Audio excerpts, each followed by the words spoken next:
கிறிஸ்துவுக்கு அன்பான தேவனுடைய பிள்ளைகளே, ஆண்டவரும் உலக இரட்சகருமான இயேசு கிறிஸ்துவின் நாமத்தினாலே உங்கள் எல்லாரையும் வாழ்த்தி ஆசீர்வதிக்கிறேன். எல்லோரும் சந்தோஷமாக இருக்கீங்களா? கர்த்தருக்குள்ளால் நீங்கள் சந்தோஷமாக இருக்கணும்னு நான் ஆண்டவர்கிட்ட பிரார்த்தனை பண்ணுறேன். கண்டிப்பாக உங்கள் துக்கங்கள் எல்லாம் சந்தோஷமாக மாறும். நீங்கள் நினைக்கலாம், பிரதர் டெய்லி சந்தோஷமாக இருக்கீங்களா, நல்லா இருக்கீங்களான்னு கேட்குறாரு. எதுக்கு கேட்குறாரு? நீங்கள் சந்தோஷமாக இருக்கணுன்ற ஒரே எண்ணத்துக்காக தான் கேட்குறேன். சரியா? ஸோ இன்றைக்கி உங்கள் குடும்பத்தில் உள்ள சண்டை சச்சரவுகள் எல்லாம் மாறி நீங்கள் சந்தோஷமாக சமாதானமாக நீங்கள் இந்த நாளை நீங்கள் தொடங்கலாம். ஒருவேளை காலையில் எழும்பி உட்காந்து என் வாழ்க்கையை இடிக்கப்பட்டுருச்சு, என் வேலை பிடுங்கப்பட்டுருச்சு, என் இருதயம் உடைக்கப்பட்டுருச்சு அப்படின்ற எண்ணத்தில் உட்காந்து என்ன செய்ய போகிறோம் ஆண்டவரேன்னு சொல்லி கண்ணீரோடு எழும்பி உட்காந்து ஒரு எதிர்காலமே இருண்டு போன சூழ்நிலையில் அழுதுட்டு இருக்கிறீங்களா? இதோ இந்த 3ஆம் தேதி உங்களை தேற்றி உயிர்ப்பிக்கும்படிக்கு ஏசப்பா சூப்பர் மங்கள வார்த்தையோடு உங்களை சந்திக்கிறாரு. எடுத்து வாசிங்க. எரேமியா தீர்க்கதரிசியின் புஸ்தகம் 42ஆம் அதிகாரம் 10வது வசனம் இப்படியாய் சொல்கிறது: நான் உங்களை கட்டுவேன், உங்களை இடிக்க மாட்டேன், உங்களை நாட்டுவேன், உங்களை பிடுங்க மாட்டேன். ஆண்டவர் நம்முடைய வாழ்க்கையை கட்டுகிறவர், நாட்டுகிறவர், இடிக்கிறவரும் அல்ல, பிடுங்குகிறவரும் அல்ல. அப்படின்னா இடிக்கிறது யார்? பிசாசானவன். பிடுங்கிறது யார்? பிசாசானவன். என் ஆண்டவர் வாழ்க்கையை கட்டத்தான் செய்வார், அவர் இடிக்க மாட்டார். என் அன்பு தேவனுடைய பிள்ளைகளை, இன்னைக்கு இடிக்கிற சத்துருடைய கரத்தை உன் வாழ்க்கையிலிருந்து பிடுங்கி போடுகிறார். ஆண்டவர் அழகாக ஒரு வாழ்க்கையை கட்டி வச்சு ஒரு குடும்ப வாழ்க்கையை ஆரம்பித்து வைக்கிறார். பிசாசு தந்திரமாக யாரோ ஒருவர் மூலமாக உள்ளுக்குள்ளே போய் கட்டப்பட்ட அந்த வாழ்க்கையை இடித்து போடுகிறதை நான் பார்க்கிறோம்.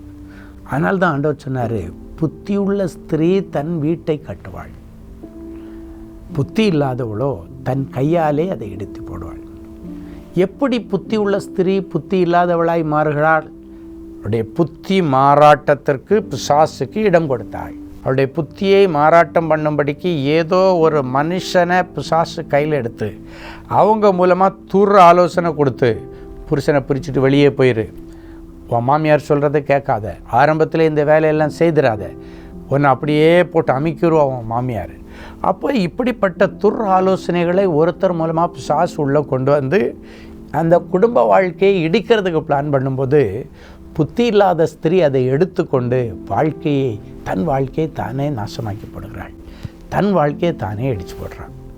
ஆனால் புத்தியுள்ள ஸ்திரீயோ 1000 பேர் சொன்னாலும் சரி, ஆண்டோடைய வசனம் என்ன சொல்லுதோ அந்த வசனத்தின்படி இந்த துர் ஆலோசனைகளுக்கு விலக்கி ஆண்டோடைய ஆலோசனைக்கு ஒப்புக் கொடுக்குறார். வாழ்க்கை இடிக்கப்படாமல் இருக்கணும்னா, கட்டப்பட்ட வாழ்க்கை அனுதினமும் ஆண்டவருக்குள்ளே வளர்ந்து பெருகணும்னா துர் ஆலோசனையே கேட்கக்கூடாது. துன்மார்க்கனுடைய ஆலோசனையிலே நடவாமலும், பரிகாசக்காரர் உட்கார்ற இடத்துல உட்காராமலும் இருந்தேன்னா, ஆண்டோடைய வசனத்தில் தியானமாக இருந்து வசனத்தை நீ கடைபிடிக்க ஆரம்பிச்சேன்னா உன் வாழ்க்கை கட்டப்படும். கடந்த காலங்களிலே அப்படிப்பட்ட ஆலோசனையை கேட்டு உன் வாழ்க்கையை நீயே சதைச்சு போட்டிருக்கலாம். இன்றைக்கி ஆண்டவரே என்ன மன்னிங்க, யார் சொன்னதையோ கேட்டுட்டு இன்றைக்கி என் வாழ்க்கை இப்படி ஆயிடுச்சு.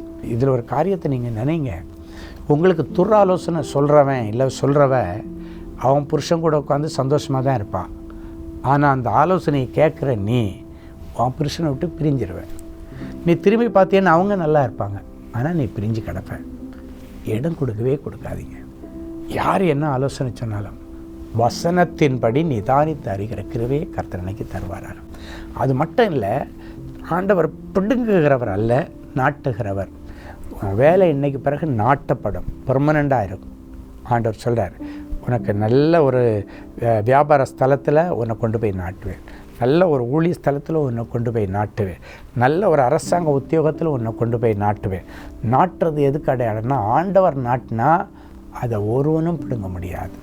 கர்த்தர் திறந்த வாசலை ஒருவனும் மூட முடியாது. ஸோ இன்றைக்கி பிடுங்கப்படாத வேலை, பிடுங்கப்படாத ஐஸ்வர்யம், பிடுங்கப்படாத செல்வங்களை கர்த்தர் அந்த நாளிலே உங்களுக்கு கொடுத்து உங்களை கனம் பண்ணுவார். ஜெபிக்கலாமா? அன்பான ஆண்டவரே, உமக்கு நன்றி. இயேசுவின் நாமத்தினாலே என் பிள்ளைகளை ஆசீர்வதிக்கிறேன். இடிக்கப்பட்ட என் பிள்ளைகளுடைய வாழ்க்கையை கர்த்தர் எடுப்பித்து கட்டுவீராக.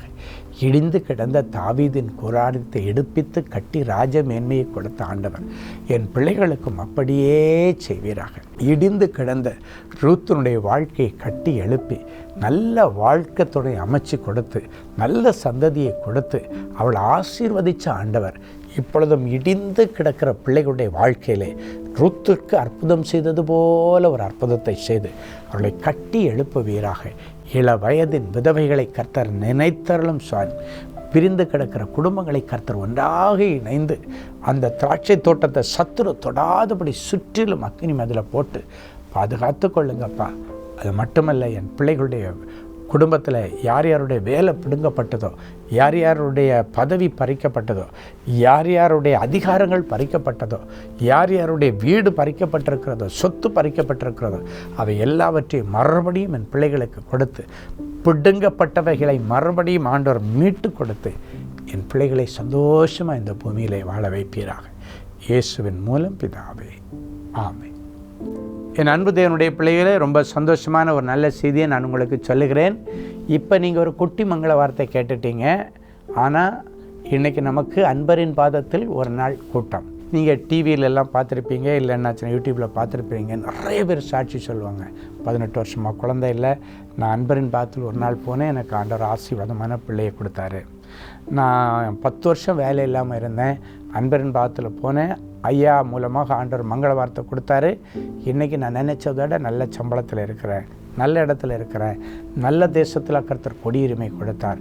இந்த எல்லாராலும் கைவிடப்பட்ட நிலைமையில், வைத்தியர்களால் கைவிடப்பட்ட நிலைமையில் இருந்த இந்த வியாதிக்கு இல்லை செத்து போயிடுவேன்னு சொன்னாங்க. அன்பரின் பாதத்தில் போனேன், கர்த்தர் எனக்கு உயிர் மீழ்ச்சியை கொடுத்து என்னுடைய ஆயுசின் வருஷங்களை பெருக பண்ணார் அப்படின்னு நிறைய சாட்சி சொல்கிறத நீங்கள் பார்த்துருப்பீங்க. நிறைய பேர் யோசிக்கிறேன், இவங்களுக்கெல்லாம் நடக்குது, எனக்கு எப்போ நடக்கும்? உங்களுக்கு இன்றைக்கி நடக்கும். இன்றைக்கி அன்பரின் பாதத்தில் மீட்டிங் உங்களுக்காகவே ஆண்டவர் ஆயத்தம் பண்ணி வச்சுட்டு உங்களை கூப்பிட்றாரு. நீங்கள் எல்லாரும் வந்து கலந்துக்கிட்டு உங்களுடைய ஆசீர்வாதங்களையும் அற்புதங்களையும் பெற்றுக்கொள்ளுங்கள். கர்த்தர் உங்களை ஆசீர்வதிப்பாராக. God bless you.